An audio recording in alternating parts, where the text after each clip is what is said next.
So yo, what's up mga parikoy? So yun, magbablog ako. Try kong magpalipad ng drone kasi nag-i-yelo ngayon. So snow na dito sa Switzerland. Nasa -2 ata ngayon dito. Oh no, -5. Sa Gestad is nasa -6. So try nating mag-drone.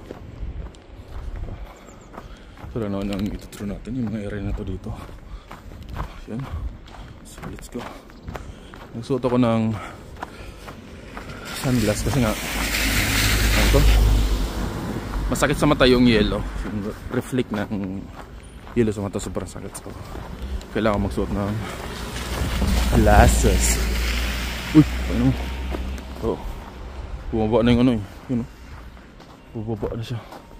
Kasi may train na darating. So saan tayo magdodrone? Tingnan mo nga. Ito kasi na-drone ko na to dati, di pa nag-snow. Slightly snow pa yun. So ngayon kasi winter na talaga, so marami na snow. Tara natin kung saan tayo banda mag-drone. So let's go. Hanap tayo ng spot. Yan. So let's go. Doon tayo sa baba. Para first time ko din kasi mag-drone. First time ko. Ang drone ko is DJI Neo. Kagandaan sa Neo, nandito sa loob ng jacket ko. Yan, battery andito lahat. So yun kagandaan sa drone na to. May nag-shoot dun. Yun, so try natin yung palipad dito. So let's go. Tingnan nyo ha.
shot natin sa ating DJI Neo.